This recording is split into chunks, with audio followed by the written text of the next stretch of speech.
بەناوی خوای بەخشندەی میهرەبان خۆشەویستانم زۆر ئاسوودە و خۆشحاڵم کە لە سێیەم ڕۆژی جەژنی ڕەمەزانی پیرۆز بەوێ بەڕۆز و خۆشەویست چا دەبینەوە. هیوادارم مانگی ڕەمەزانی پیرۆز خوای گەورە لە هەموو لایەکی قبوڵ کردبێ بۆ جەژنیش بێتە مایی خۆشی و بەختەوەری و ئاسوودەیی بۆ هەموو لایەک. خۆشەویستان وەکو دوو ڕۆژی ڕابردوو کە کۆمەڵێک خۆشەویستی زۆر پەیوەندیان لەگەڵا کردین و بەداوای لەبوورنیشەوە لەبەر نەبوونی کات کۆمەڵێکی زۆر لە هاوڕێیان و خۆشەویستان نایانتوانی لەگەڵمان بن ئەگەرچی لە دوای کاتژمێر لە دوای تەواوبوونی بەرنامەکەشەوە زەنگی پەیوەندیەکان هەر لێدا. هیوادارین ئەمڕۆ ئەو بەڕێزانەی کە نەیانتوانیەوە پەیوەندی بکەن ئەمڕۆ بتوان پەیوەندیمان لەگەڵ ئاساس بکەن و جەژنە پیرۆزەی خۆیان بکەن. دیارە ئەمڕۆژ وەکو دوو ڕۆژی ڕابردوو پەیوەندەکانی بەڕێز و خۆشەویست زۆرەگرین و جەژنانەی ئێوە لە پەیامەوە ئەتوان ئاراستەی خۆشەویستانتان بکەن. جەژنە پیرۆزە ئاراستەی ئەو کەسانە بکەن کە بەڕاستی خزم و کەس و کار و دۆست و هاوڕێتان. خۆشەویستان ژمارە تەلەفۆنەکانی کەناڵی ئاسمانی پەیام هاتە سەر شاشە جوان ڕەنگینەکەی پەیام و ئەتوانن لە ئێستاشەوە ئێوەی بەڕێز و خۆشەویست لەگەڵمان بن پەیوەندیمان لەگەڵ ئاساس بکەن لەسەر سێیەم ڕۆژی جەژن. سێیەم ڕۆژی جەژن چۆن بەڕێوە چوو لای تۆ، یاخود هەر سێ ڕۆژەکەی جەژن لای تۆ چۆن بەڕێوە چوو. یعنی ئێمە لە دوو بەرنامەی ڕابردووە جەختمان لەسەرەوە کردەوە کە هیوادارین جەژن تەنها بۆ گەڕانێکی سارد و سڕ و تەوقەکردنێکی سارد و سڕ و کۆمەڵێ نقوڵ کۆکردنەوە نەبێ و هیچی تر، بەڵکو جەژنە بێتە مای ئەوەی کە جارێکی تر دڵەکان بەخۆیان ناپشنەوە، جارێکی تر بتوانین ئێمە لەگەڵ ئەو کەسانەی کە ناکۆکیەک دژواریەک ناخۆشیەکمان هەبوو لە ماوەی ڕابردووە بتوانین جەژن بکەینە دەرفەتێکی زێڕین، بیکەینە دەرفەتێکی گەورە تا ئەوەی جارێکی تر لەگەڵ ئەو کەسانەی کە ڕۆژێک لە ڕۆژان قسەیەکی ڕقمان بەرامبەریان کردووە یاخود ناکۆکیەک و دژواریەک لە بینمانە هەبووە بچین دەستی ئاشتەوایی لە مل یەکتر بکەین و دەستێک بە مانایەوەی کە جارێکی تر دڵەکان بێکە و ئاش بنەوە ناوەکو تەوقەیەک کە هەرە و تەوقەیە بێ و دوای ئەوە دوو ڕۆژ تر کە لە دوای جەژنەوە بینیمەوە خۆمی لێوەن کەم لە شوێنەکە و سەلامی لێنەکەم. هیوادارم جەژن بێتە مای خۆشی خۆشبەختی و جەژن بێتە ئەوەی کە جارێکی تر دڵەکان بێک و ئاش بنەوە. کاک محەممەد یەکەم پەیوەندی. کاک محەممەد جان سڵاو لەبێ. علیکم جەژنی پیرۆز بە هەموو مسلمانانی مبارەک بێ. زۆر سپاس کاک محەممەد گیان. جەژن لە تۆی بەڕێز پیرۆز، جەژن لە تەواوی خانەوادە بەڕێزەکەت پیرۆز. هیوادارین هەموو کاتێک بەدەر لەم سێ ڕۆژەش هەموو کاتێکتان هەر جەژن و خۆشی بێ. باسی جەناب بەهمەتم زۆر بەڕێزن. وەڵاهی بەڕاستی مانگی ڕەمەزان مانگێکی زۆر مبارەک بوو، زۆر پیرۆز بوو. بەڵام بەداخەوە چەند شتێکەیە حەزەکەم بە جەنابتان بڵێم. یەکێک لە شتانە بێنمونە من ئەگەر هاوکارانم بتوانن کەمێک دەنگی کاک محەممەد بەرز بکەنەوە سپاسیانەکەین لە ستۆدیۆ. دەنگی بەرز بکەنەوە. کاک محەممەد گیان فەرموو. وەڵاهی بەڵام مانگێکی ڕەمەزان مانگێکی خۆش بوو، جێزێکی بەڕاستی جێزێکی خۆش بوو. بەڵام بەداخەوە دۆست و جیرانی سیوا محەبەتی جارانیان نەماوەسە بۆ نمونە من جیرانەکانم یعنی کۆڵانێکە باوەڕ و قەنعاتە هەبێن کەس نەهات لە دەرگامان بە کاک محەممەد کاک محەممەدی بەڕێز هۆکاری ئەم نەمانی سیلەی ڕەحمە ئەم نەمانی هەست و سۆزە کە جەنابەت باسی ئەەکەی یعنی بۆ چییە جێریتەوە زیاتر؟ من بۆچی من ناتوانم بڵم بەسە دەڕێتەوە بەسەرەوەی کە خەڵک سیلەی ڕەحمی کەس بووە وەکو جاران نەماوە. یعنی من کە کابراکم لە ناو کۆڵانەکە بەس من فەقیری پێیان بەخۆ کەس لە دەرگای منیە کەسێک نەهات بڵێت ئەرێکاکە دۆستنە پیرۆز حاڵی ئەحسار بێ. بەڕێزت لە چ گەڕێکی شاری سلێمانی دانیشتی کاک محەممەد؟ وەڵاهی من لە تاسڵوژە دانیشتم. لە تاسڵوژە یعنی خۆ ئەبێ لەوێ یعنی جەژن گەرم و گۆڕتر بێ جەژن لەوێ گەرم و گۆڕ بوو کاک محەممەد؟ قورعانە بەڕاستی من نەچوومە دەرەوە. کاک محەممەد هۆکاری چی بوو؟ ئیمکانەکەم نەبوو دەستم کورد بوو حەزم نەکرد. باشە کاک محەممەد جان یعنی لێرەیە بۆ تۆی خۆشەویست و من نمونونەکە یعنی بۆ هەمووانە هێنمەوە. یعنی خۆی ئینسان مرۆڤ کاک محەممەد گیان ئەبێ سەرەتا لە خۆیەوە دەست پێ بکە. یعنی بۆ نمونە ناکرێ من چاوەڕێی دراوسێکەم بم یا چاوەڕێی هاوڕێکەم بم سەردانی من کا بەڕاستی بێ من دەست پێشخەر بم ئەبێ من پێشەنگ بم. یعنی بۆ بوات نەکردووە بۆ هەوڵە داوە تۆ بیتە پێشەنگ بیتە نمونەیەکی زۆر جوانتر کە بتوانانی خەڵکی شتاو لە تۆ بکە. کاک محەممەد گیان سەگی تۆ تەواوە بۆ سەگی تۆ تەواوە. بەڵام من لەبەر هۆی ئەوەی کە کابراایك بووم فەقیر حاڵ بووم يعني جلو بەرگەکەسم هەوی نەبوو بەڕاستی وەکو بڵێ شەرم کردێتتر قسەکەی تەواو بڵێت ڕاستە ئەوان من سیما بەڵام مەلا کولن بەڵام کاک محەممەد خوای گەورە قەت ناڕوانێتە هیوادار ئینشەڵا بارود دۆخی تۆ تەواوی هاوڵاتیان باشەیە بەڵام ئێمە ئەمە نەسی قورئانە کە خوای گەورە ناڕوانێتە جلو بەرگی ئینسان بەڵکو خوای گەورە لە دڵەکانی ئینسانە ڕوانێ یعنی تۆ لەو ڕوانگەیەوە توانی دڵی چەنەها کەس بەدەست بێنی والله من یەک داواکاریم لە جناتان هەیە لەبەرێکە داواکارێکە لەبەرێکە منبەرێکن منبەرێکی حەکەم منبەرێکن خەڵک زۆر متابعەتانەکە من یەکێکم خۆم لەو کەسانە متابعەی کەناڵە جوانەکەتانەکەم یعنی حەقا منبەریەوە لەو کەناڵە جوانە پیرۆزەیەوە مەسەڵەن دادنیشن ڕۆژێک لە ڕۆژان یا ساتێک لە ساتەکان بەسەر فەقیرە یعنی بچنەوە بەسەر فەقیرە بڵێن کاکە خەڵک فەقیرە خەڵک کەم دەرامەتە کاک محەممەد ببوورە بۆ بەڕێزت یعنی کەناڵی ئاسمانی پێیان بەرنمەیەکی هەیە بە ناوی بەخشینەوە پێم وایە یارمەتی متابعەم کردووە بەڵێ زۆر متابعەم کردووە بەڵام ێستا وازم لێ ناوە لەبەری کە تەحمل ناکەم بەتاومێتەخوا بڵم پڕە بێ بەدەسام بەڵام ئەو بەرنامەیە ئەو بەرنامەیە لە ناو وڵاتی ئێمان نییە لە شاری ئێمان نییە بەڵام کاک محەممەد هەرچەنە پەیوەندی کاگارۆز دواتر زۆر لە سەرخەت بوو داوای لێبوورنیەکە هیواداری بەردەوامی لەگەڵ بەڵام کاک محەممەد لە زۆربەی شار و شارۆچکەکان بەخشی نووسنگی هەیە توانی سەردان بکەیتەوە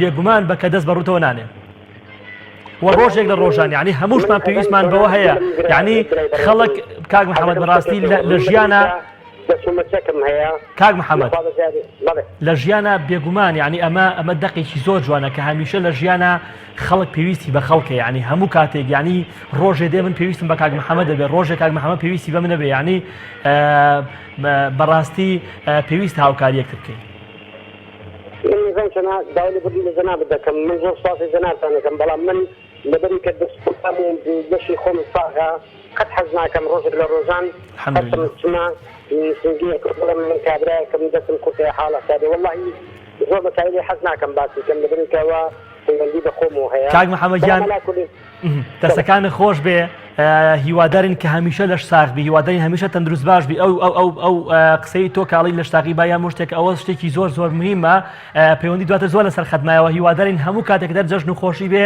سپاس بۆ پەیوەندیەکەت زۆر سپاس بۆ کاک محەممەدی بەڕێز لە تاسوجەوە کاک ئارۆز ببوورە کاک ئارۆزگیان لە سلێمانیەوە لە خزمەت تاین و جەژن پیرۆز بێ کاک ئارۆز کاگەڕۆز لەگەڵمان ماوە کاگەڕۆز ئەگەر گوێ لە دەنگی منە سڵاوی خوای گەورە دیارە کاگەڕۆز بەداوای لێبوورنەوە داوای لێبوورنیەکەین لە خەت نەماوە هیوادارین بتوانێت جارێکتر پەیوەندیمان لەگەڵا بکاتەوە ڕای خۆی لەسەر جەژن و جەژنە پیرۆزەی خۆی بنێرێ بۆ ئەو کەسانی کە بە پێویستی ێزانێ بێگومان کاک محەممەد گیان ینی ڕۆژ لە ڕۆژان ڕەنگە هەومان بکەوین ئەو دۆخی ئەو زڕۆفەی کە پێویستمان باوکاریەکتر بێ و هەبووشە لە ماوەی ڕابردووە یعنی دایکی ئەحمەد لە کەرکووک دایکی ئەحمەد سڵاو لێبێ دایکی ئەحمەد دایکی ئەحمەد لە شاری کەرکووکی خۆشەویستەوە سڵاوی خوای گەورە لێبێ و جەژنت پیرۆز بێ بەڵێ زۆر سپاس دەستنی بەڕێزشتان پیرۆز بێ خۆتان خۆشەویستن سڵاو ڕێزم بۆ دەناوێت بۆ هەموو کارمەندان دەستتان خۆش بێ بۆ بەرنامەکەتان دژنتان پیرۆز بێ و هەموو ساڵێکتان لە دەژنابن زۆر سپاس دایکی ئەحمەد بارودۆخی کەرکووکی خۆشەویست لەگەڵ جەژنی ڕەمەزانە چۆن بوو؟ وڵی زۆر خۆش نەبوو بەڕاستی ئێمە خۆمان هەم لەبەر باری ئەمنی زۆر دەرنەچوین و دووەمی زۆر گەرمە کەرکووک نەمانتوانی زۆر دەرچین بەس بە حکمی ئەوەی کە یعنی وەکو ساڵانی تر نییە باری ئەمنی خۆش نەبوو باڵێ بەڕاستی ناو شار تۆڵە من ئەمڕۆ خۆم دەرچوم زۆر تۆڵی پێوە دیارە هەستەکەی هەر زیاتر لەبەر ئەو چەند تەقینەوەی چەند هەفتەی پێشووە کە ڕوویدا باری ئەمنیەکەی زیاتر بەڵێ ئەی هەوڵت داوە یعنی لای خۆتۆ تۆ بتوانی جەژنەکە زیاتر گەرم و گورتکەیتەوە وڵی برێ بەڕێزم خۆی ینی مەسەلەکرد لە منەوەی کە کەسوکاری خۆمە زیاتر هەمووی خەڵکی سلێمانی و لەو لاوا گەرمیوانم بێ میوانەکەی و لاشم ڕاستی زۆری ناوێراوە بێن بە حکمی ئەوەی کە وتیانە باری ئەمنی ناوشاری کەرکووک تەواونی خەڵک زۆر ناردووە دایکی ئەحمەد بەدەر لە جەژن توانی وتە یعنی سیلەی ڕەحم زیاتر سی هاوکاریکردن ێستا چکە بەڕاستی زۆرێک لە خزم و کەسوکار وای لێ هاتووە کە تەنها لە جەژنەکان یەکتر بینێت تۆ ئەو ڕێچکەیە چکاندەوە بتوانی لە غەیری جەژنیش سەردانی بکەی؟ بەڵێ بن بێگومان ئەم ساڵ یعنی ئەم ڕەمەزانە ئینشەڵڵا هیوادارم لە جەناب و لە بینەرانی دوعای خێرم بۆ بکەن نەخۆشم یعنی ڕەمەزان یعنی زیاتر لە جەژن سەردانی خزمانم کردووە نەک بڵێ من بەر لە جەژن سەردانی خزمانم هیوادارین کە هەموو کەس چاو لە دایکی ئەحمەد بکات. دایکی ئەحمەد پیرۆزبایی خۆت لە چی یەکەی لێرەوە؟ بەڵێ سەرەتا لە جەنابتان لە هەموو کارمەندان بۆ هەموو سەردە مسلمانان ئەوەی کە گوێی لە دەنگمان جەژنی پیرۆز بێ و ئەوەی یەک ڕۆژ دڵی مێشانێ و گەردن بازار هەمیشە هەر لە جەژن و خۆشییا بیت هەموو کاتێکتان هەر جەژن بێ. سپاس بۆ بەڕێزت، سپاس بۆ پەیوەندەکەت. ئەچینە چەند چەماڵی خۆشەویست و ماریاخان وەرەگرین. ماریاخان سڵاوی خوای گەورە لێ بێ و جەژنی ڕەمەزانت پیرۆز بێ. بەڵێ سڵاوی خوای گەورە لە ئێوەی جەژنی ڕەمەزان کۆتارەوەی جەژنی ڕەمەزان لە هەموو لایەک پیرۆز بێ لە ئێوەی بەڕێز. زۆر سپاس. ماریاخان لەگەڵ جەژنت چۆن بەڕێکرد؟ ئایا توانیت کۆمەڵە ئەرک جێبەجێ بکەی لەوانە بۆ نمونە سەردانیکردنی دۆست و برادەر و خزم و کەسوکار؟ وەڵاهی سەردانی هاوڕوم کردووە بەڵێ بەڵام بە ڕێژەیەکی کەم ڕاستەکەی زیاتر چاوەڕێی میوانمان بووە میوانمان زۆر بووە. بەڵێ ماریاخان کەس هەبوو یعنی لە پێش ڕەمەزان و لەتر لە پێش جەژنە دڵتان لە یەک عادەز بوو بێ و تۆ دەست پێشخەری بکەیت و ئاشتی بکەیتەوە؟ نەوەڵا الحەمدوللا. ئەی پەیامت چییە بۆ کەسانە؟ پەیامت چییە بۆ کەسانی کە جەژن ناکەنە هەلێک بۆ ئەوەی کە جارێکتر بەیەکەوە یعنی بتوانن ژیانێکی تازە دەست پێ بکەنەوە؟ بەڵێ ڕاستەکەی دنیا مردنە هیچ ویست ناکە یعنی دڵی کەس بشکێنین هیوادارم ئەوانەی کە دڵی کەسێکیان شکانوە دڵیان ڕەنجاوە یعنی خۆیان دەست پێش خەریکەن قەیسیەکە یعنی با گەورەیەکە لەلایەن ئەوە بێت دەست پێش خەریکات و دای لێ برجنگات دەست خۆشکە بەڵاستی ئەو کاتا دڵت مرتاحە بێت کە تۆ لەگەڵ هیچ کەسێکە ناخۆشیت نەبێت تۆ خۆشەوە. بێگومان وایە بێگومان قسەکە زۆر تەواو. ماریاخان هەستت کرد جەژن لە چەمچەماڵ چۆن بەڕێوە چوو؟ جەژن قەرەباڵغ بوو میوانتان زۆر بوویەوە خۆتان؟ ئەروەڵام میوانمان باش بوو ماشا ئەڵڵا گەرمگوڕەیەکی یەکجار باش تۆ دیار بوو چەمچەماڵ دەستخۆشیان لێکن هیوادارم هەموو جەژنان یعنی زیاتر گەرم و گرتر بێت. هیوادارشتن تەنها لە جەژنە سەردانی یەکتر نەکەن بەڕاستی ئێمە خزمێکمان هەیە پێیان عیبە لە کاتەکانی ترە سەردانی یەکتر کە ئیلا ئەبێ لە جەژنە بێ یان لە کاتێک لە بۆنەیەکا بێن. کەواتە تۆ ئەمە بە شتێکی هەڵا ئازانیت؟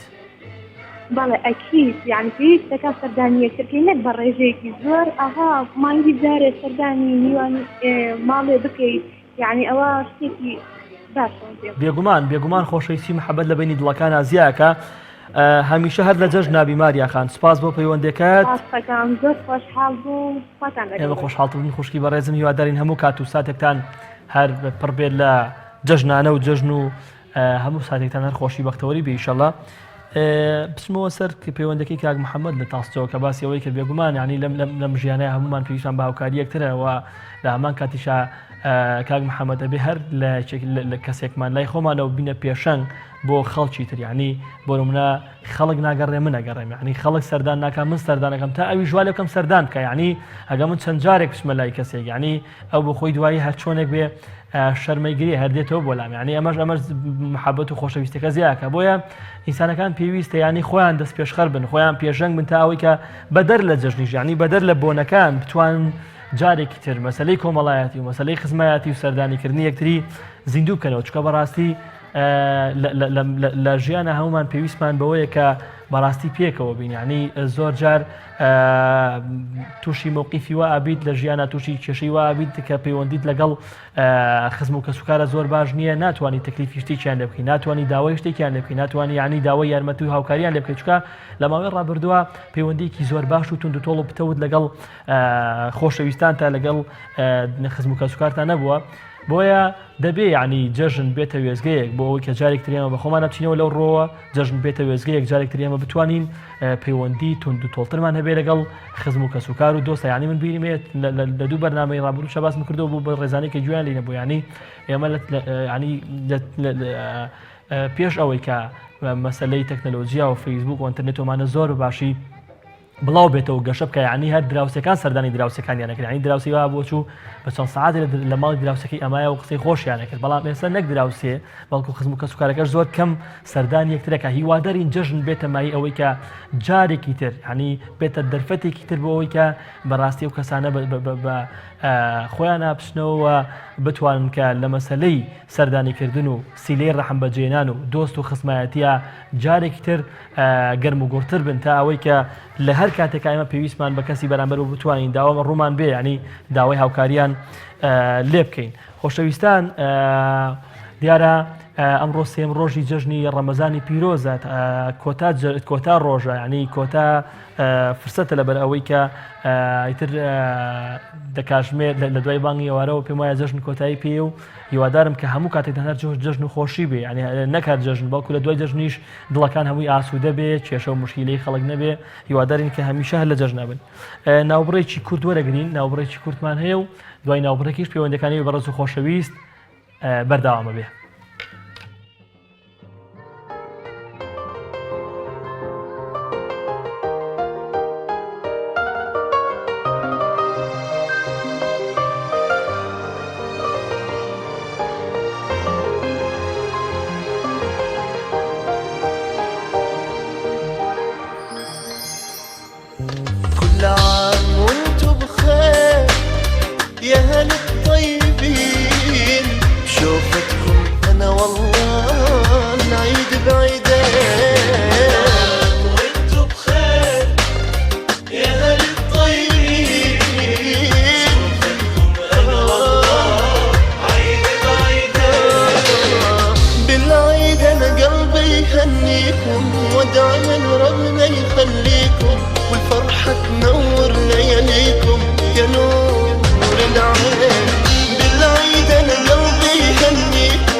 دووبارە ڕستایی خی گەوتان لەبێ خۆشەویستانم ئەوی بەڕۆز و خۆشەویست بپی ئەو ژمارنی لەسەر شاشەیەتوانن پەیوەندەکانتان لەگەڵمانە ببەستنەوە لە کۆتا ڕۆژی جەژنی ڕەمەزانی پیرۆزە وەکو دوو ڕۆژی ڕابردوو بتوان قسەی خۆتان بکەن لەسەر جەژن و لەسەر جەژنانە و لەسەر ئەو بابەتانی کە لە جەژنە ئەو قسە خۆشانەی کە لە جەژنە هەیە دیارە لە ماوەی دوو ڕۆژی ڕابردووە کۆمەڵێک بەسراتی خۆشمان گوێ لێبوو هیوادارین کە لەم ڕۆژە کۆمەڵێک بەڕێزتوان کۆمەڵە بەسراتی خۆشمان بۆ بجێڕنەوە کە جێگەی ئەوە بێ بزێ بخەنە سەر لێوی بینەرانی کەناڵی ئاسمانی پەیام کە دیارە لە دوو ڕۆژی ڕابردووە ئێمە لێ کاژمێر نزیکی کاژمێرێک پەیوەندی بەڕۆز و خۆشەویستمان لەسەر جەژن وەرگرت و لەسەر هەندێک کەس بە تایبەتی خوشکانی خۆشەویستمان پێیان وا بووکە هەندێک دیاردە هەیە لە جەژنە ڕووی جەژنی ناشتیرنەکە و دیارە خەڵک بێزارەکە بەڕاستی منیش جەخت لەواکەمەوە بۆ نمونە مەسەلەی تەقەمەنی و تەرەقی مناڵ لەم شتانە کە زۆر خەڵک هەیە دوای تەواویەکەم ئاڵاخان سڵاوی خوارد لەوێ. ئاڵاخان لە بەردەڕەشەوە سڵاوی خوارد دێبێ و جەژنە پیرۆز دێ و هەموو کاتێک هەر جەژن بێ.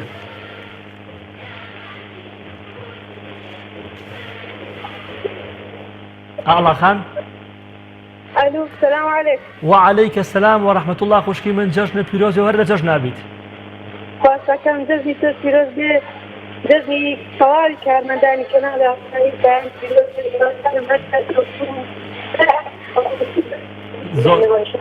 زۆر سپاس. ئاڵا خان لەلایەن خۆتەوە جەژنە پیرۆزە لە چی یەکەی؟ وەڵی لەلایەن خۆمەوە جەژنە پیرۆزە لە دایکم لە باوکم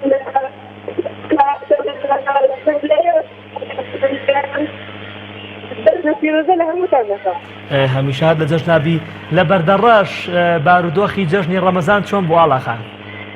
وەڵا لە بەردەڕەش بارودۆخەکە باشە بۆ جەژنیش گەرم و گوڕە لێرە. بەڵێ ئەی لە ڕووی بارودۆخی گەرماوە یعنی ئەمە ڕێگر نەبوو لە بەرامبەر ئەوەی کە خەڵک کەمتر بگەڕێ؟ بەخوا لێرە زۆر گەرمە، زۆر گەرمە، زۆر گەرمە. ئینشاءڵڵا فێن کە بێتەوە.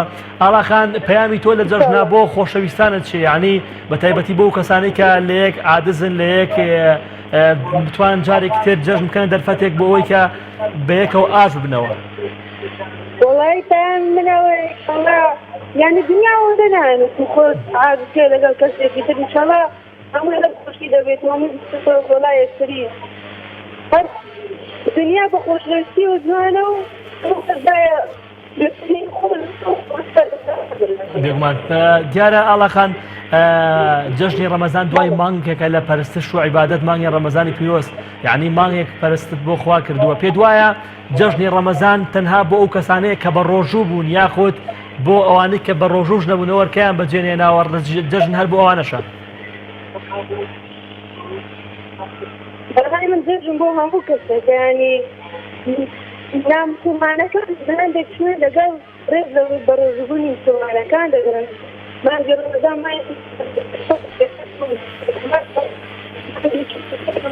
ئینشاءڵڵا خوا تاعات و عیبادەتی ئێمە و ئێوەش بۆ خوێنش ئینشاءڵڵا. سپاس بۆ پەیوەندی بەڕێزت ئاڵاخان، هیوادارین هەموو کاتێکتان هەر جەژن و خۆشی بێ، هیوادارین هەمیشە لە جەژن نابن ئینشاءڵڵا. سپاس بۆ پەیوەندەکەت. دیارە جەژنی ڕەمەزان لە وادەیەکە بە زۆری خۆشەویستان جەوەکەی تۆزێ گەرمە، بەڵام لە هەندێک شوێنی زۆر ئەم گەرمیە کاری نەکردوتە سەرەوەی خەڵک سەردانی دراوسەکەی بکە یعنی جەژنە پیرۆزە و گەرنازایی لە دراوسێ و لە خزم و کەسوکار بکە. هیوادارین کە هەمیشە هەر گەرم و گوڕ بێ جەژن. هیوادارین جەژنی ڕەمەزان بە تایبەتی کە دوای مانگێک خۆشەویستی دەربڕینە، دوای مانگێک جێبەجێکردنی ئەرچێکی سەرشانمانەکە بە ڕۆژبوونە و ڕۆژووی مانگی ڕەمەزانە بەخوای گەورە. هیوادارین کە بەڕاستی جەژن بێتەمایی خۆشی خۆشبەختی بۆ هەموو لایەک. کاک چالاکجان لە تەکی خۆشەویستە وەستاوی خوای گەورە لەبێ و جەژن پیرۆز بێ. السلام عليكم. وعليك السلام کاک چالاکجان. جەژن پیرۆز بێ. کاک چالاکی بەڕێز جەژن لە تۆی بەڕێز و خانەوادەت و تەواوی دانیشتوانی تەکی خۆشەویست پیرۆز دەکەین. باز بۆیەوە جەژن پیرۆزە لە کەناڵی پەیام و کارمەندانەکە بەخۆشی لە بەرنامەکەتانەکەم. زۆر سپاس کاک چالاکیان. ئێمەش دەستخۆشیمان بە پەیوەندەکەی جەنابەت. کاک چالاک لە تەکی خۆشەویست کە دیارە لە ڕووی کۆمەڵایەتی و لە ڕووی بارودۆخی کۆمەڵایەتیەوە شوێنێکی پتەوە بۆ مەسەلەی خزمەتی دۆستایەتی لە تەکیە چۆن جەژن بەڕێوە چوو؟ جەژنی لە تەکیە جەژنێکی خۆش و خزمان و دوستان هاوڕێ بێکەوە گەرناوەداری جەژنە پیرۆزەمان کرد و جەژنێکی خۆش بوو. بەڵێ ئەی پەیامی تۆ چیە لە جەژنە کاک چالاک؟ یعنی پەیامی تۆ بۆ خەڵکێکە ئەم جەژنە بە وەکو خۆی ینی پێشوازی لێ ناکەن ینی بە شایستەی پێشوازی لێ ناکەن، پەیامت چییە بۆ کەسانە؟ وڵایەن وایە هەموو مسلمانان ئەبێ ئەم مانگە ئەم جەژنەیە بە جەژنێکی خۆش دابنێن و گەناوازانەی بێکەوتنە کێشەیەکی هەنێبێ گەناوازایی یەکتر بکەن و ئەم مانگە مانگی پیرۆزە جەژنەیەکی خۆش ئەبێ گەناوازایی یەکتر بکەین و دڵمان خۆش بێت و بەڵێ. کاک چالاک بەسەراتێک قسەیەکی خۆش ئەگەر بتوانی بۆمان باسکەی سپاس دەکەین ئەگەر هەبێ. وەڵاهی بەسەراتێک شتێکم نییە. کاک چالاکەی هەندێک کەس هەیە بۆ نمونە بزانم جەنابەت بەسەرت هاتووە لەمە یعنی لەگەڵ کەسێکە بەڕاستی ناخۆشیەکت هەبوو بێشتێکت هەبوو بێ لەم جەژنەیە بتوانی سەردانی بکەیت و بتوانی گەرنازایی لێ بکەیت؟ وڵای سەردانی کردان نەبووە گەناوازایی لێکرێکەین بە شتێوان نەبووە بڵێن کەسێکم عادت کرد بێ گەناوازایی لەگەم، بەڵام گەناوازەکار بووە لە هاوڕێکانم لە خزمەکانم لە برادەرەکانم لە مام و ساڵەکانم گەناوازایمان بەڵام شتێک وان نەبووە بڵێن کەسێکم هێشان بێت لەم جەژنە گەناوازایی لێ بکەم. بەڵێ کاک چالاک من نمونەیەکەین مۆدۆنە برایەکی بەڕێز تەلەفۆنی کرد باسی ئەوەی کرد کە ناکۆکی لەگەڵ باوکیە هەبوو و بەڵام فریای ئەوە نەکەوتووە گەرنازایی لێ بکە و باوکی وەفاتی کردووە. یعنی ئەمە نمونەیەکی زۆر سەخەکە ڕاستی تەمەەن بەدەست خۆمان نییە و کاتێک ئەزانین کە خوای گەورەی تر کۆتاییمان پێێنێ پێدوانیە کە پێویستە جەژن پێدە دەرفەتێک بۆ ئەوی کە ئەوەی لە دڵمانایە بەرامبەر بە خەڵک ینی تاوا خاڵی بکەین و گەرنازاییان لێ بکەین. وڵای قسەکە زۆر جوانە و کارەسەرێکی ناخۆش بوو باوکڕە پێشەوەی گەناوازە لە باوکیەکە باوکی کۆچی دوای بەڕای من هەموومان کابێ پێش ئەو جێژن بێ ئەبێ مادڵ باوکمان بە گەورە بزانین ئەبێ باوک وشەیەکە پێناسەی نییە بەڕای من و ئەو قسەی تۆ قسێکی زۆر ڕاستە دەبێت ئەبێ ئەمە دڵمان ساف بکەین پێش ئەوەی جێژەش بێتن ئازای دەکەین بۆ ئەوەی هەر جێژن نەبێت کە بڵێن ئەمەگەن ئازای دەکەین ڕۆژانەی تر بەشەر هەر جێژن نییە پێم وایە جێژن جێژێکی خۆشە بێ هەمومان گەن ئازای دەکەین پێش ئەوەی کارەساتێکی تر ئەوە ڕوودات بە تایبەتی دایک و باوکمان مامەکان خاڵەکان ماڕەکانمان نابێت لە کەسێک عاجز بین دڵیان بێشێنین زۆر کارەساتێکیان خۆش بەرای من بێگومان دەست خۆش کاک چالاکیان سپاس بۆ وتە جوانەکانت هیوادارین هەموو کاتێکتر جەژن و خۆشی بێت سپاس بۆ پەیوەندەکەی کاک چالاک لە تەکیەوە چینە دەڤەری بادینان و باوکی جەنە وەرەگرین باوکی جەنە سڵاوی خوات لێ بێ و ئینشاءڵڵا ئەچتە جەنەوە ئەتەچتە بەهەشتەوە السلام عليكم وعليك السلام ورحمة الله جزتا پیرۆزبی سپاس بۆ باوکی جەنەی بەڕێز لە بادینانەوە سپاس بۆ پەیوەندەکەت و هەمیشە هەر لە جەژن و خۆشیابی پێکەوە دەچێت جەنەت ئینشاءالله ئینشاءڵڵا دەچیتە جەنە ئینشاءالله ئینشاءالله باوکی جەنە لە بادینان دەڤەری بادینان چۆن جەژن بەڕێوە چوو جەژنێکی گەرم و گوڕ بوو والله الحمدلله زۆر گەرم و گوڕ بوو ڕاستی ئێمە وەکو خۆمان بەڕاستی جەژنێکی زۆر گەرم و گوڕ بوو سەردانی خەڵکمان کرد زۆر لەگەڵ خەڵکی مزگەوت و ئەو برایانە و دەڤەرە یعنی بەڕاستی زۆر سەردانمان کرد و جەژنێکی زۆر گەرم و گوڕ بوو لایمان بەڕاستی زۆر خۆش باوکی جەنە لەکوێی بادینانەوە لەگەڵمانی جەنابەت لە منطقەی نزیک ئاکرێ نزیکی ئاکرێ کەواتە لای ئێوە جەژن گەرم و گوڕ بوو بەڵێ والله زۆر گەرم و گوڕ بوو هەست بە خۆشیشی زۆر دەکرد بەڕاستی لەبەر ئەوەی دنیاش گەرم و بەس بەڕاستی هەستمان بە دینارەکان و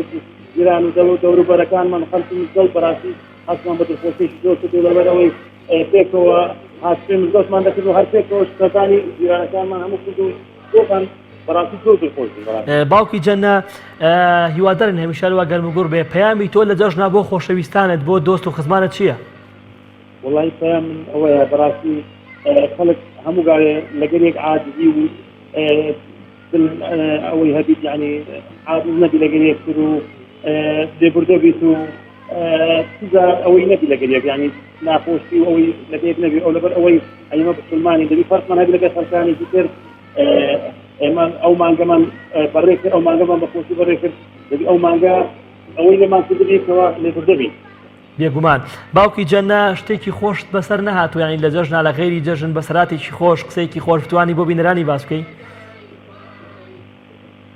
والله لەو دەمەی هەم لۆ نایە بەس ئێمە لە بادینان بەڕاستی زۆر بینەری پەیامین بەڕاستی خەڵک زۆر بینەری پەیامی هەیە و تەماشا دەکات زۆر بینەکان بەڕاستی زۆر سپاس باوکی جەنە هیوادارین لە ئاست گەورەی و لە ئاست بەڕێزیەوەیە بین سپاس لۆ کارمەندانی تەواوی کارمەندانی کەنانی ئاسمانی پەیام یەکەیەکەکان زۆر سپاس باوکی جەنە کەسێک هەبووە لە غێری جەژن لە هەر کاتێکا بێ بەیەکەوە ئاجزەیەک ناکۆکێکتان بێ و لە جەژنا بتوانی گەر نازایی لێ بکەیت و دەست پێشخەری بکەیت و ئاشتی بکەیتەوە والله بەڵێ والله زۆر کارۆ بیە بەس ئەو لەو کاتەیەوە نەبووە ڕاستی ئێستا وا دەرفەتم ڕێک نەبووە یعنی بە لە کاتانی دی یعنی لە کاتی جەژن بیا و لە ساڵانی ڕابردوو کەواتە بالعاجزی لە پێیابی و بەڕاستی سەردانیانمان کردیە و نەواییمان دایتەوە خۆمان نەکردنی و سەردانیمان کردیە و یعنی ئاشتەوایشی تەوامان کردی بەڕاستی هیوادارین هەموو کاتێکت هەر جەژن بێ هیوادارین هەموو کاتێکتان هەر خۆشی و شادیە باوکی جەنە سپاس بۆ پەیوەندی بەڕێزت هەر لێرەوە هەتاوەکو دەڤەری ئاکری و بادینان سپاس بۆ پەیوەندەکەت خۆشەویستانەوەکو باسمان کرد هیوادارم کە هەمومان دەست پێشخەر بین یعنی من چاوەڕێی کەسێک نەکەم کە بەڕاستی لە ماوەی پێشوە قسەی شەڕەقم بەرامبەری کردبیەوە ئەو بەرامبەری منی کردبێ و ئەو بێیانی داوا لێبوردنەوەکە هیوادارم کە هەمومان لای خۆمانەوە بینە پێشەنگ یعنی دواتر گەورەیەکار بۆ خۆتە ئینسان تا چەند سادە بێ چەند تاسەن خاچی بێ تا چەند لەگەڵ بەرامبەرەکە یعنی بە تەعاملێکی باش مامەڵە بکە بێگومان خۆی پێی گەورە بێەوە لە هەمان کاتە لە هەموو کاتێکا خۆی پێی سەربەرزێ بۆیە پێویستە ئێمە چاوەڕی کەس نەکەین یعنی ئەمە چاوەڕێ و کەسان نەکەین کە بڵین ئەوێ ئەو بێ بۆلامان بەڵکو ئێمە بچین بەهانایەوە ناوبڕێکمان هەیە و دوای ناوبڕێکی کورد دێینەوە خزمەتان و ئەو چەند ئەو خولەکانی کەماوە پەیوەندەکانی بەڕێز خۆش و زۆرەگرین أسعدتنا وجمعت شملنا أنت هدية من الله لنا بعد انتظارنا لك طول السنة فيك السرور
عيد سعيد, let's enjoy this happy day.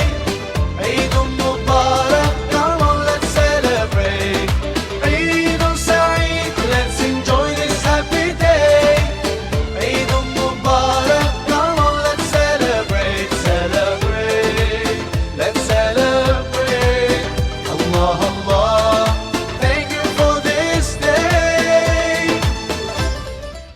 دووبارە سڵاو خۆشەویستان, پەیوەندی دواترمان ئیمانخانە لە چەمچەماڵەوە. ئیمانخان سڵاوی خوای گەورە لێ بێ و جەژنە پیرۆز پێ و هەموو کاتێکە جەژن بێ. شاید خیلی جوره لئیرە بێکردی جەژنی ڕەمەزان لە هەموو مسلمانانی جیهانەکان لە ئێوەش بەسەرگەرتین. زۆر سپاس سەربژیت. ئیمانخان لێرەوە لە شاشەی پەیامەوە جەژنە پیرۆزە لە چیەکەی؟ جەژنە پیرۆزە لە ئێوەی بەڕێزەکەم لە هاوسەرەکەم لە خانەوادەکەم لە دایک و باوکم لە ماڵی گەنجورانم ئینشاء الله هەندێکم بەجێستا بۆی قبولبوونی ڕۆژی ڕەمەزانمان خی گەورە دەخێمان داتەوە ئینشاء الله. زۆر سپاس. ئیمانخان یەکەم بەیانی جەژن چیت لێنا بۆ هاوسەرەکەت؟ قەیسی گەشتی منیشێ لە مەسەقی ئەی یعنی زوو خەبەرتان بووە باش بوو؟ بەڵێ بەڵێ ئەی لەخوا بەزای لە میوانەکان داوسەکانمان بودین بەزای بۆیەوە زوو بکات. یعنی دراوسەکانتان زۆر ریمۆنتادا ئەکەن. ئایتە ساعت حەوزاتن. ئەدەی سەرکەوتووە بن ئینشاڵڵا. ئیمانخان پێناسەی تۆ بۆ جەژن چییە؟ جەژن لای تۆ چواتە ئەگەێنێ؟ بەڵێ دەبۆی ئەوە خزم و کەسانەی کە زۆر جۆرەکە لەوانەیە ئیسەفتی لە ڕەحمی زۆر کەمەوە. دەبۆی جەژنەوە هەندێک کاتانەکە ببین کە زۆر دەمێکەنیانی دنیا دەبین ئازایی خۆت لە هەندێک کەسێکە کە لەوانەیە ڕۆژێک سادی لە پردەکە نێوان کاتەوە. بەڵێ. ئیمانخان کەسێک هەبووە عنی بەیەکەوە زویر بوو بن بەڵام لە جەژنا بتوانێ و بکەیتە بە دەرفەتێک بۆی کە ئاشتی بکەیتەوە؟ لەخوا بەزەرەکەی شەنێ تەشاویری پێ نەچوە. سپاس بەخوای گەورە. ئەی بەسەرات شتێکی خۆش هیچ لایە؟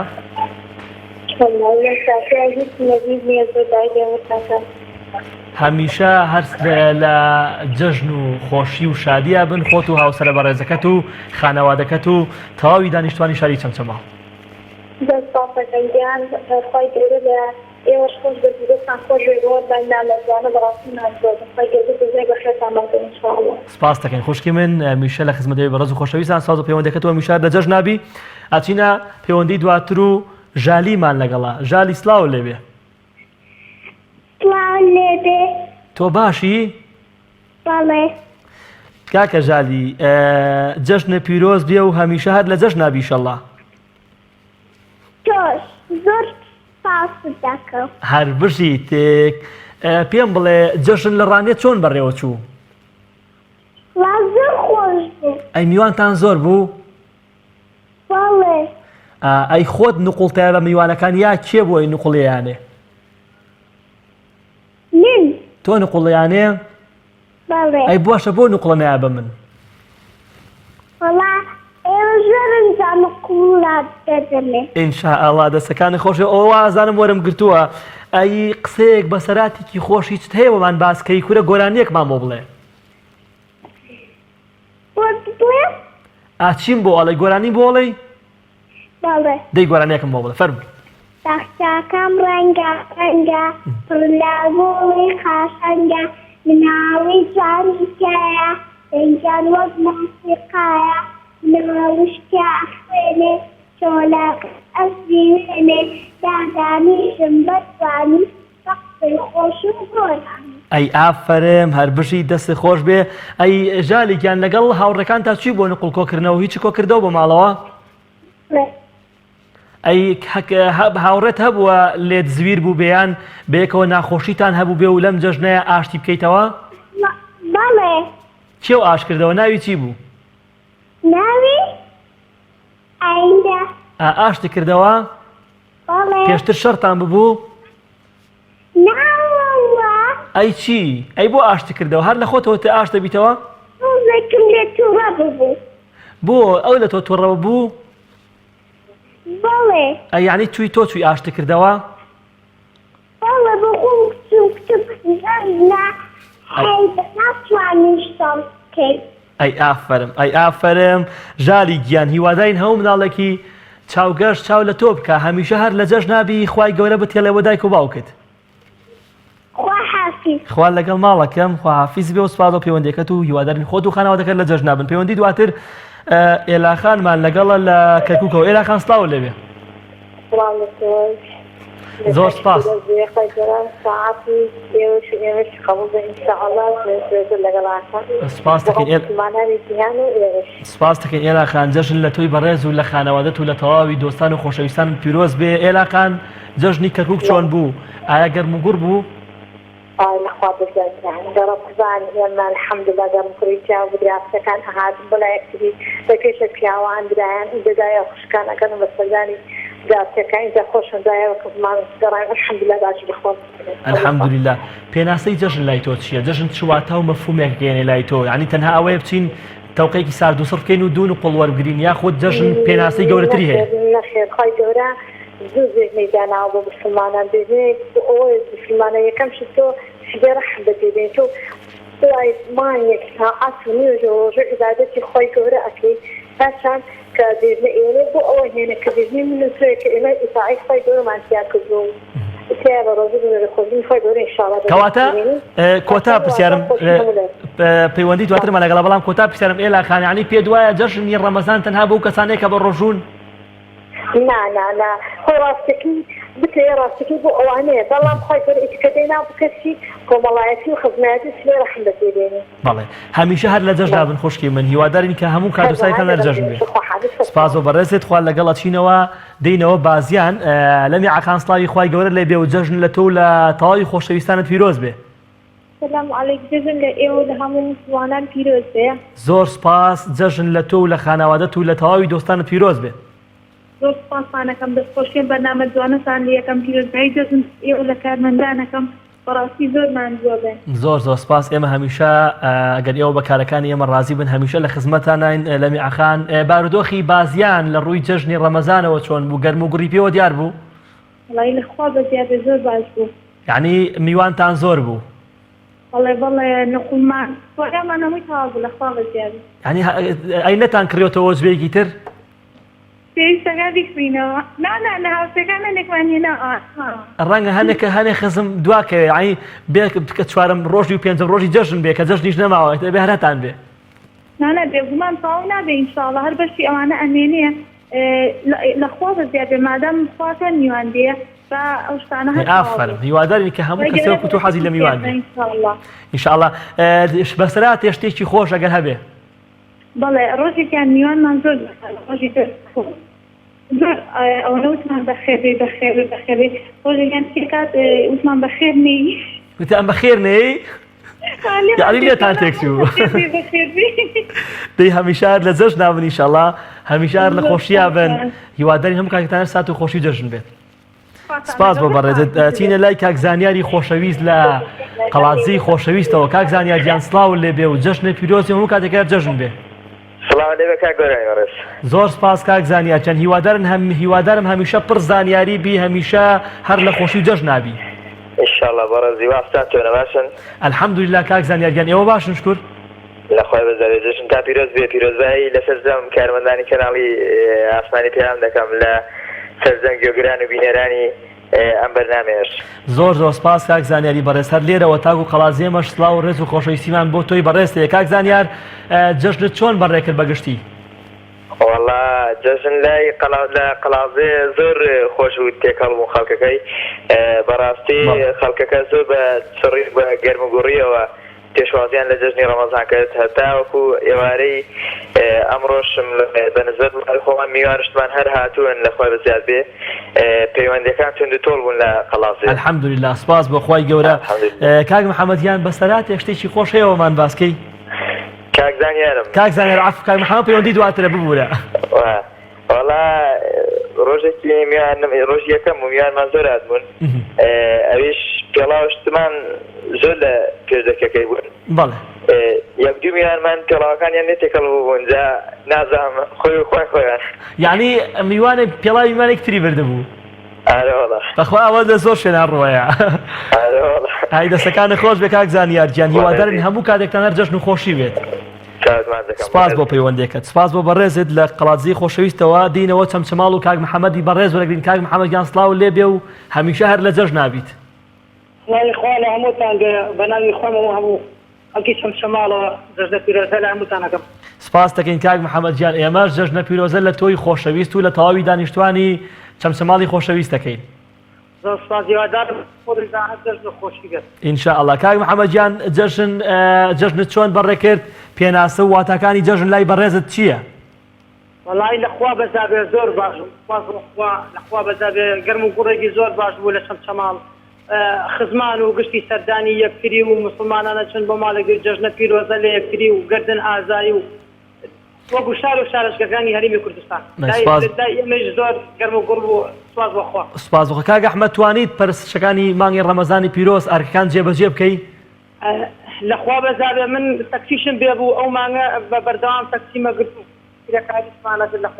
سپاس بۆ خوای گەورەیە خوا لە شەساق بێ و ئینشاءالله جەژن بێتە مای خۆش یاک ئەحمەدیان بەسەرات هێشتێکی خۆش وەڵا خۆمان هەروە بۆ خەڵکانی ژەمەچین سەردانی خزمان و ئەمانەماگەر چلێتمانە لەگەر بەڵێ کیلێتم هەڵگرت ماڵەگەوتی جاوەڵا خۆ مەگەرەوە ئەوە نەهەڵگرت مەگەر بچین 3-4 کیلۆمتر بکڕم یعنی هاتریکی کردووە لە چکلێت وەرگرتنە هاتریکی کردووە دەستەکانی خۆشیان ناک جاوەڵا ڕاستەکە کاکە تۆ هەر میوانە بێ و سییان هەڵگرێ بە قورعان 10 کیلۆ بەشیان ناکە یا ڕەبیە لە جەژناوی کاک محەممەدیان سپاس بۆ پەیوەندێکت هەموو کارێکتانە جەژن و خۆشی بێت زۆر سپاس بەناوی خۆمان و سەرجەمەزای جەژنی ڕەمەزانتان لێکم دووبارە سپاس بۆ بەڕێزت کاک محەممەدیان هەر لە چەمچەماڵی خۆشەویستەوە چینە لای کاک ئەحمەد کاک ئەحمەدیان سڵاوە لێبێ سڵاو لە توێ عەزیز سڵاو لە سەردەم کاربەتەکانی پەیام جەژنە پیرۆزە لە هەمووتانەکەم لە هیچ لایەک زۆر سپاس کاک ئەحمەدیان ئێمەش جەژنە پیرۆزە لە تۆی خۆشەویست و تەواوی خانەوادە بەڕێزەکەت و دانیشتوانی شاری چەمچەماڵەکەین جەژنت چۆن بەڕێ کرد 3 ڕۆژی جەژن کۆتایی پێات بزانم جەژن لای تۆ چۆن بوو؟ وەڵی ئەم جەژنە جەژنێکی خۆش بوو جەژنێکی هادئ بوو و ڕەمەزانێکی پڕ خێر و بەرەکەتمان بەڕێ کرد و هەروەها جەژنەکەش بەلای منەوە زۆر تایبەت و زۆر خۆش بووی تر نازانم بەزیشی هیوادارم لای سەردەم مسلمانانی کوردستان 3 ڕۆژەی جەژن پڕ خێر و خۆشی بێ ئینشاءالله ئینشاءالله هیوادارن هەمیشار لە خۆشی و لە جەژنابی کاک ئەحمەدیان پێناسەی جەژن لای تۆ چییە؟ یعنی پێناسەی جەژن لای تۆ هەر ئەوەیە کە بۆ نمونە بچین سەردانێکی سارد و سە بکەین لەگەڵ هەدراوسێ لەگەڵ دۆست لەگەڵ خزما یاخود مانای فراوانتری هەیە جەژن یعنی بۆ نمونە ئێمە لەگەڵ کۆمەڵە کەسا ناوەکیمانێ بتوانین ئاشتیان بکەینەوە جەژن لای تۆ واتە گشتەکەی چییە؟ بەکۆ گشتی جەژن لای من ئەوەکەین یعنی بۆ هەموو مسلمانێک بۆ هەموو تاکێک لەگەڵ کەسا ناخۆشیەکە دەبوو بێ دڵگرانیەکە دەبوو بێ لە گشت لایەک هاوسێ بێ هاوڕێ بێ دۆست بێ خزم بێ شەرت ئەوەیە کە تۆ بچیتە ماڵەکە یعنی ئەو دڵەت ڕووناکەوە بێت وەک گۆڵێک چۆن ئەگەشێتەوە لە ماڵێکا تۆش عادیەوە بیت ڕووناکەوە بیت لە هەموو لایەک هەموو کەسێک بێگومان کاک ئەحمەدیان هیوادارین کە جەژن بێتە مای خۆشی و جاری تر ئاژبوونەوەی دڵەکان بەیەکەوە کاک ئەحمەد ڕووداوێکی خۆش بەسەراتێکی خۆش هەیە هیچ بمان باس بکەی وەڵاهی ڕووداوێکی خۆش لەگەڵ هاوسەکانە بڵێن زۆر ڕۆبچین بڵێن بۆ ماڵەکان هەموو زەران دەشتی بامان کە حەزیگیفانی بڵێن شتێک ببوو لە ئاخراوتم با بڕنەوە ئێمە من شەربەتێکتانە دەمێ و شکرێتەکان بدەرە من لەبەرۆ زۆر سان کۆ کردەوە یعنی لە ماڵی خۆتان زەرفت بە هاوڕەکانت بەخشی یا ڕەبی هەر تەمەندرێژم کەواتە ئێوە ئەرکەتان زۆرە باشی جێبەجێ کردەوە و هەمیشار لە جەژنا من کاک ئەحمەدیان یا سەلامەت بی کارمەتەکانەکەم هەر سەرکەوتوو بن سپاس دەکەین کاک ئەحمەدیان سپاس بۆ بەڕێزت سپاس بۆ بەڕێزت هەمیشە لە جەژنابی کۆتا پەیوەندی لەبەر نەبوونی کات خۆشەویستانم کاک محەممەد لە کەرکووکەوە کاک محەممەدیان سڵاو لێبێ کاک محەممەد ببوورە زۆر لەسەر هێڵمایتەوە بەڵام کۆتا پەیوەندی تو بەدڵی خۆ دەتوانی قسە بکەی لە خزمەتا بین جەژنە پیرۆز بێ و هەمیشار لە جەژنابی و هەموو کاتێکتەرە جەژن بێ زۆر سپاس دەستخۆشی بەتان جوانەکە لێکم جەژن لە سۆر جەژن فەرمەندانی کەناڵی ئاسمانی پێم هەموو مسلمانانی مسلمانانی جانیش پیرۆزەکە لە جەژن و خۆشییا بن ئینشاءالله ئێوەش هەمیشار لە جەژن و خۆشییا بن کاک محەممەدیان لە کەرکووک جەژنی ڕەمەزان چۆن بەڕێوە چوو خۆت جەژنت چۆن بەڕێ کرد؟ بەڵێ بەڕاستی وڵات جەژنێکی خۆش بوو و تەنها یەکەم ڕۆژ نەبێ لای ئێمە کەمێک سادی کرۆ دیار بیترۆ بوو دوم ڕۆژ شکر گەرمتر بوو تر دەیانیاوە دژنەکە خۆشتر بوو ئینشاڵڵا هەرا بەردەوام بێت ئینشاڵڵا گەرمگوڕی زیاتریشی کرۆ دیارە بێت بێگومان کاک محەممەد دیارە جژنی ڕەمەزان دوای مانگێکە لە پەرستش و عیبادەت و تاعات بۆ خۆی گەورە کە مانگی ڕەمەزانی پیرۆزە جەنابەت پێ دوایە جژنی ڕەمەزان تەنها بۆ کەسانە بۆ کە ئەو ئەرکانەیان جێبەجێ کردووە یاخود ئەو کەسانەش دێتەوە کە نەیانتوانیوە مانگی ڕەمەزان بە ڕۆژوو بن و ئەرکان جێبەجێ بکەن بەڵێ بەڕاستی دژنی ڕەمەزان دژنی مسلمانانە ئەکر هەموو مسلمانان ئەوانەی کە بە ڕۆژوو بوون ئەوانەی کە بە ڕۆژوو نەبوون و فیدیان داوانەیان توانی بەرهۆکارێک تەنها تەنها دژنی مسلمانانە دژنی ئێمە مسلمانە کە یەک ماگیڕێک بە ڕۆژوو بووینە بۆ خۆی پەروەردگار و دوای ئەوەش خۆی گەورە ئەم پاداشی پێمان بەخشی و دوای ئەم جەژنەمان کردو بووی کاتی خۆشییا بەسەر بەرین و ئینشاءڵڵا خۆی گەورە تاعات هەموو لایکمانێ قبوڵ کردووە ئینشاءڵڵا کاک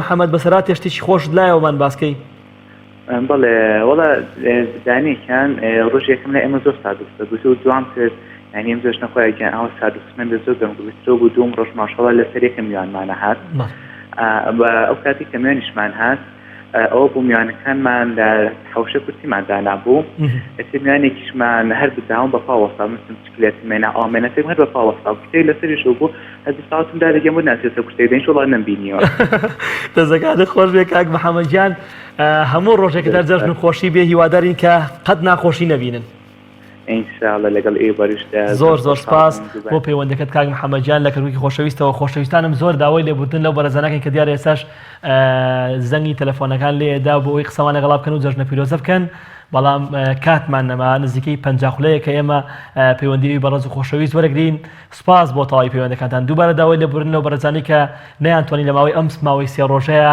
چەندین برادەر و کەسی خۆشمە بوو باسی ئەوەی کرد کە نەمانتوانی و پەیوەندەکان وەرگرین یعنی لەبەر زۆری پەیوەندەکان سپاس بۆ ئێوەی خۆشەویست سپاس بۆ هاوکارانی زۆر خۆشەویستم کە تەواومان دوو بوون لەگەڵمان و پێم وایە تا ئێستاش نانی و ئێوارە هەر نەخواردووە هیوادارم کە سەرکەوتوو سەرفراز بن ئینشاڵڵا لە ماوەی 3 ئێوارەی جەژنە لە خزمەتانە بووم هیوادارم میوانێکی ڕوحسووکی بەردەم نێوماڵی ئێوە بین هیوادارم کە جەژن بێتە مای خۆشی و خۆشبەختی و ئاسوودەیی بۆ هەمووتان جەژنی ڕەمەزان بێتەوەی ئەوەی کە جارێکتر ئێمە بەیە خۆمانە بچینەوە و دڵەکان وەکو باسم کرد بەیەکەوە ئاش بینەوە هیوادارم جەژن بێتەوە وێزگەیەک بۆ خۆشی و خۆشبەختی میلەتی کورد بەگشتی و تەواوی دانیشتوانی هەرێمی کوردستانی هیوادارم جەژن بێتە مای ئاسوودەیی دڵەکان هیوادارم جەژن بێتە مای ئەوەی کە جارێکتر ئێمە پەیوەندەکانمان زۆر و باشتر لە جاران گرێ بدەینەوە ڕێز و سڵاوی گۆران محەممەد لەگەڵ تەواوی هاوکارنە قوڵ بکەن ئینشاءڵڵا جەژنی قوربانی پیرۆز بە کۆمەڵێک بەرگە و بارەت بتینەوە دێنەوە خزمەت سوپاس بۆ ئێوە هیوادارم کە جەژنی ڕەمەزان بە هەموو لایەکمان باش پێشوازیمان لێ کرد بێ باش بە خێراتمان کرد بێ و هیوادارم وەکو خۆی قەدرمان لێگرت بێ خواتان لەگەڵ